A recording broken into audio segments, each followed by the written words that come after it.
ओम नमो भगवते वासुदेवाय। एकादशी महात्म्य श्रावण मासर शुक्लपक्ष एकादशी महात्म्य। नारायणं नमस्कृत्य नरं चैव नरोत्तमं देवीं सरस्वतीं व्यासं ततो जयमुदीरयेत्। मुखं करोति वाचालं पंगुं लंघयते गिरिं यत्कृपातहं वन्दे परमानन्दमाधवम्। निगमकल्पतरुगर्लितं फलं सुखमुखादमृतद्रवसंयुतं पिबत भागवतं रसमालयं मुहुरहो रसिका भुवि भावुका। अष्टादशोऽध्याय। युधिष्ठिर उवाच कहन्ति पण्डुक नन्दन शुणिमा हे मधुसूदन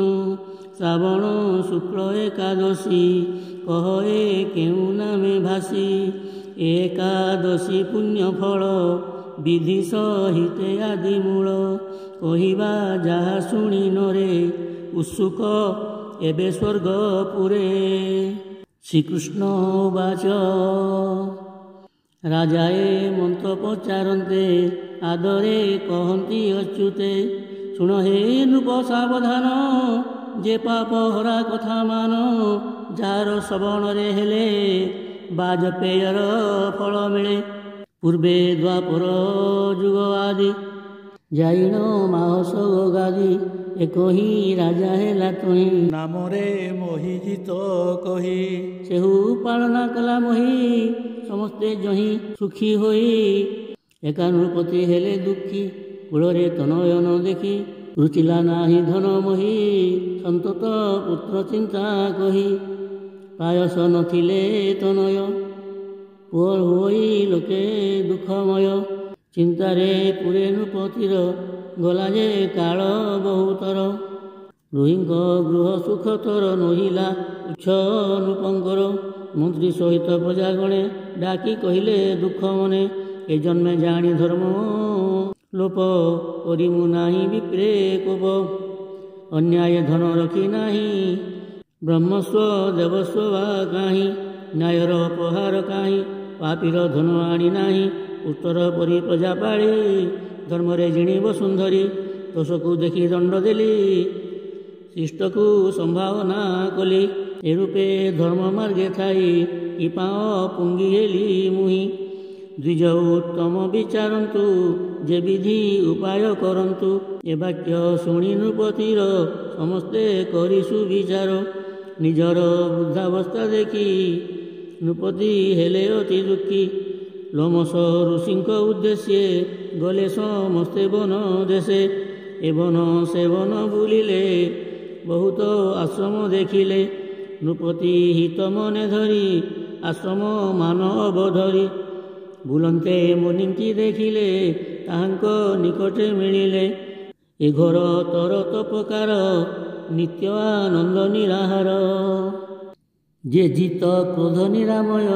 जितात्मा जे अति सदय जे सर्व तत्वमान जाने धर्म तत्वको परिमाणी अचंती सनातन होई जहाँकु दीर्घायुष कही जे ब्रह्म समेत सकेश कल्प कल्प के जहा केश एककु एक शीर्ण पाए एणु लोम नाम हुए। भूत भविष्य वर्तमान जे जाने त्रिकाल को जान देखिए महामुनि पाद समस्ते छाड़िण विषाद आनंदे हेले कुहा कुई भाग्यवश को देखिल से प्रजा मंत्री पुरोहित प्रणाम कले को समस्त पड़िले दंडपति दूरे मुनिंक चक्षुर आगरे देखि ताहांकु मुनिवर बोलंती वचन मधुर। लोमस उवाच कहिले कि पागमन किए थी तुम्भर कारण कहिले कि आनंदित स्तुति करुचति मात्र कहु जे अचु आम्बे सत करिबु निश्चय जानहित तादृश मानकर जन्म परर उपकार नाम। शुण कहूचु महामुने कारण आम्भ आगमने ଜନ୍ମିଲା ଏକଇ ସଂଶୟ କରତା ଛେଦନ ଉପାୟ ସମସ୍ତ ଶାସ୍ତ୍ରମାନ ଜାଣି ପରମ ତତ୍ତ୍ୱ ପରିମାଣି ତୁମର ସମ ନାହିଁ ମୁନି ହେଲେ ବା ହେବ ପଦ୍ମ ଯୋନି ଆମ୍ଭେ ସମସ୍ତେ ମହାସ୍ମୃତି ପୁରର ପରଜା ପ୍ରଭୃତି ଆସିଲୁ ଶୁଣି ତୁମ୍ଭ କୀର୍ତ୍ତି କରିବ ମନୋରଥ ତୃପ୍ତି ଏ ମହାରାଜା ମହିଜିତ ପ୍ରଜା ପାଳନେ ପିତୃବ୍ରତ ତାହାଙ୍କୁ ପୁତ୍ରହୀନ ଦେଖି ବିଷାଦେ ହୋଇଅଛୁ ଦୁଃଖୀ ଏ ତାଙ୍କ ମିତ୍ର ପୁରୋହିତେ କହିଲେ ଆମ୍ଭର ସଙ୍ଗତେ ତପସ୍ୟା କରଣେ ଅଇଲୁ ଭାଗ୍ୟରୁ ତୁମକୁ ଦେଖିଲୁ ମହାତ୍ମା ଜନମାନଙ୍କର ଦର୍ଶନ ବହୁ ଶୁଭଙ୍କର ଏଣୁ ଜାଣୁଛୁ କାର୍ଯ୍ୟ ସିଦ୍ଧି କହନ୍ତୁ ଉପାୟ ଯେ ବିଧି ଶୁଣି ଏପରି ତାଙ୍କ ବାଣୀ ମୁହୂର୍ତ୍ତେ ଧ୍ୟାନ କରି ମୁନି ତା ପୂର୍ବ ଜନ୍ମକୃତ ଜାଣି କହିଲେ ତତ୍ତ୍ୱ ପରିମାଣି ପୂର୍ବ ଜନ୍ମରେ ମହିଜିତ ବୈଶ୍ୟ ଯୋନିରେ ହୋଇଜାତ ଦଶାରୁ ଧନହୀନ ହେଲା ଏଣୁ ନୃଶଂସ କର୍ମ କଲା ବାଣିଜ୍ୟ କର୍ମେ ରତ ହୋଇ ଗ୍ରାମରୁ ଗ୍ରାମାନ୍ତର ଯାଇ ଜ୍ୟେଷ୍ଠ ମାସର କୃଷ୍ଣପକ୍ଷ ଦଶମୀ ଦିବସ ପ୍ରତ୍ୟକ୍ଷ ଏଦିନ ମଧ୍ୟାହ୍ନ କାଳରେ ତୁଷାରେ ଚିତ୍ତ ଜଳଠାରେ ଦେଖି କୁପିକା ସେ ସତ୍ୱର ଗଲା ସେ ପିଇବାକୁ ନିର ସବସ୍ୟା ହୋଇ ସେହି କାଳେ ମିଳିଲା ଏକ ଗାଈ ଜଳେ ନିଦାଘେ ଆର୍ତ ତୃଷାବନ୍ତ ହୋଇ ପିଅନ୍ତେ ସେ ବହୁତ ଘଉଡ଼ି ଦେଇ ସେ ଗାଈକି ଆପେ ପିଇଲା ପୟ ଦେଖି ସେ ପାପ କର୍ମେ ରାଜନ ଜାଣ ହୋଇଲା ପୁତ୍ରହୀନ ପ୍ରାକ୍ତନ ଦାନ ପୁଣ୍ୟ ବଳେ ନୃପ ହୋଇଲା ମହି ତଳେ ପ୍ରଜା ଉବାଚ ପୁରାଣେ ଶୁଣାଅଛି ମୁନେ ପାପର କ୍ଷୟ ହୁଏ ପୁଣ୍ୟେ ପୁତ୍ରରେ ଉପଦେଶ ଦିଅ ଜଣେ ହୋଇବ ପାପ କ୍ଷୟ ଦୟାକରିଣ ତପବନ୍ତ ମୋ ରୂପେ ମାହିଷ୍ମତି କାନ୍ତ ପାଇବେ ବଂଶଧର ପୁତ୍ର ସଗୋତ୍ର ହୋଇବ ପବିତ୍ର ଲୋମସ ଉବାଚ ଶ୍ରାବଣ ଶୁକ୍ଳ ଏକାଦଶୀ ଯାହାକୁ ପୁତ୍ର ଦାଭାସୀ ଏକାଦଶୀ ମହାବ୍ରତ କର ସମସ୍ତେ ବିଧିମତ ସେ ପୁଣ୍ୟ ନିର୍ମଳ ମାନସେ ଦେବନୃପତି ପୁତ୍ର ଆସେ ଏ ରୂପେ କରନ୍ତେ ନୃପର ଅବଶ୍ୟ ହେବ ବଂଶଧର ଶୁଣିଲ ମସ ସିଦ୍ଧିବାଣୀ ନୃପର ପୁତ୍ର ହେଲା ମଣି ଆନନ୍ଦେ ମୁନିଙ୍କି ପ୍ରଣମୀ ଗଲେ ସମସ୍ତେ ନିଜ ଭୂମି ପ୍ରଜା ପ୍ରଭୃତି ପୁରୋହିତ ଏଠାରୁ ଶୁଣି ନିଜ ହିତ ଅତ୍ୟନ୍ତ ଆନନ୍ଦିତ ହୋଇ କାଳ ଆଗମ ଚାହିଁ ରହି କାଳ ବସରୁ ସେ ଶ୍ରାବଣ ପ୍ରବେଶ ହେଲା ଜାଣ ସମସ୍ତ ପ୍ରାତଃ ସ୍ନାନ ସାରି ନୃପ ସହିତେ ନର ନାରୀ ବାଞ୍ଛିତ ପ୍ରାପ୍ତ ସଂକଳ୍ପିଲେ ପୁତ୍ରତା ବ୍ରତ ଆରମ୍ଭିଲେ ଯଥା ବିଧିରେ ବ୍ରତ କରି ଜାଗ୍ରତ ହୋଇ ନର ନାରୀ ଦ୍ୱାଦଶୀ ଦିନେ ସ୍ନାନ କରି ବିପ୍ର ତିଥି ପୂଜା କରି ରାଜାକୁ ପୁଣ୍ୟ ସମର୍ପିଲେ ସୁପୁତ୍ର ପାଅ ତୁ ବୋଇଲେ ପୁଣି ସ୍ୱୀକାର କର ରାଜା କର ଦେବତା ଦ୍ୱିଜ ପୂଜା ଦ୍ୱାଦଶୀ ହବିଷ୍ୟ ସାରିଲେ ବୈଷ୍ଣବ ସଙ୍ଗେ ଦିନ ନେଲେ ରାଣୀ ପୁତ୍ରଦା ଫଳ ପାଇ ଶୋଭନ ଗର୍ଭବତୀ ହୋଇ